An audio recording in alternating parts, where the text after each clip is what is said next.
Okay, so what do you think happened to Nathan Millard, and why do you think Baton Rouge cops are saying no-ish foul play? We ask for your theories, and you don't disappoint, my friends. I love what you send in. This is Stacey from Wisconsin and her theory of what happened. Take a look.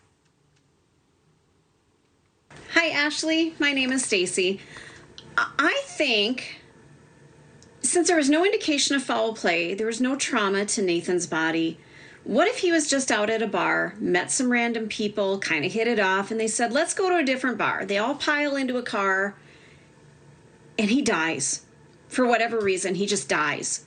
And they panic and decide, we're not going to deal with this. We don't know this guy. So they wrap him up in a rug and they drop him and they leave him for somebody else to find. I mean, there's no trauma to his body, internal or external. Just a thought. I like the way Stacey thinks, and I also like the way Matthias thinks. She's the host of the Hidden True Crime podcast. She's back with me. And also I want to welcome back to the show Tony Brueski, who's the host of the podcast Hidden Killers with Tony Brueski. Okay, you two Friday night theorizers. Let's do another one here. This is Mark from Ohio, and this is his theory about what happened to Nathan Millard. Take a look. Hey, Ashleigh, it's Mark from Ohio. I do believe he was on a business trip involving business that we knew nothing about. But now all the details of the business are going to come out.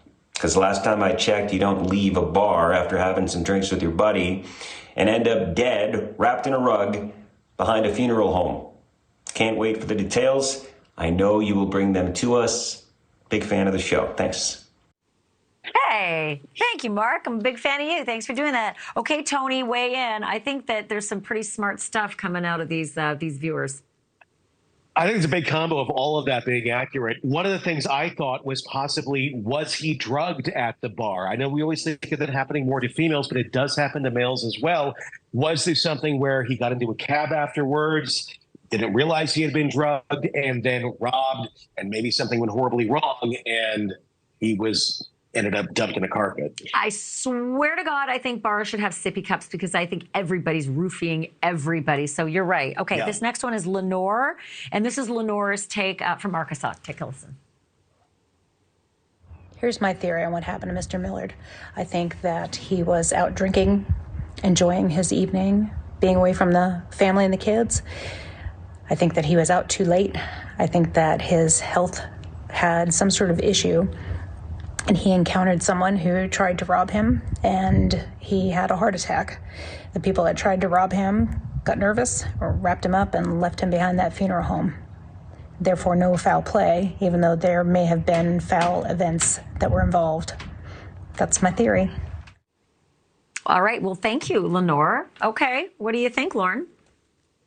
I first really like how she differentiated between no foul play, but yes to foul events. I thought that was great. Exactly. Because I think we're all confused by the no foul play scenario here because you don't wrap yourself up in plastic on your own.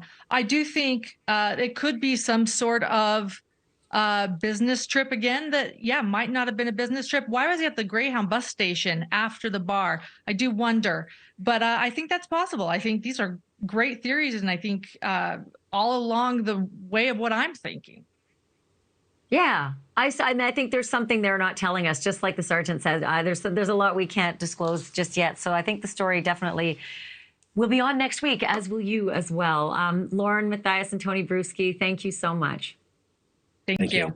Thank you for watching. Go to newsnationnow.com to find NewsNation on your television provider. And don't forget to click the red subscribe button below to get more of NewsNation's fact-driven, unbiased coverage.